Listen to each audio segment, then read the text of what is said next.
In the next one, it says figure shows a series LCR circuit connected to a variable frequency of 200 volt AC source. तो यहाँ पे figure हमें ऐसे दी हुई है कि we have L, we have C, we have R, and then it is connected with a voltage supply, that's V, and उसकी value है हमारे पास 200 volt, L की वैल्यू है हमारे पास 50 mH, and then C is there which is 80 mu F, and R is given as 40 ohm. अब इन्होंने पहले वाले केस में हमें बोला है सोर्स फ्रीक्वेंसी निकालो which drives the circuit to resonance. अब रेजोनेंस की कंडीशन में हमारे पास वैल्यू क्या होती है, omega nought is equal to 1 by root of L C. L की वैल्यू पुट करोगे, सबसे पहले तो कन्वर्ट करोगे इसको हेनरी में, एल की वैल्यू को as it is not in henry, so it would get change to 50 into 10 to the power -3, और C की वैल्यू हमारी चेंज होगी फैराड में which is 80 into 10 to the power -6. So now you have the value as 1 और denominator में आपके पास हो जाएगा 5 and 8, दैट्स 40, और how many zeros we have in total, it would be, I would be taking 400 here, 50 और 80 का multiplication, no it would be sorry 4000. So now we have is 10 to the power -3 and we have is 10 to the power -6. It would become 10 to the power -9. Now simplifying this, किसी भी तरीके से हमें इसको simplify करना है. So let's see कि कैसे कर सकते हैं. 1 is the, एक तो 4 बच जाएगा और यहाँ पे 3 zeros हैं. So 10 to the power 3 and 10 to the power -9 would be 10 to the power -6.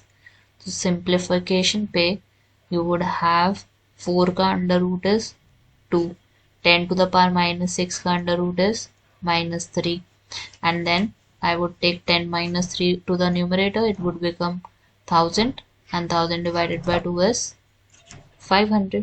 omega naught is 500 in this case, और omega naught की वैल्यू अगर हमारी 500 है, I can find the frequency which is 2 pi f.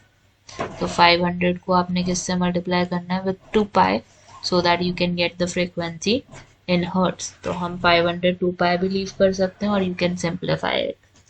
तो you would get approximate value to it, that's 80 hertz. अब quality factor निकालना है आपने.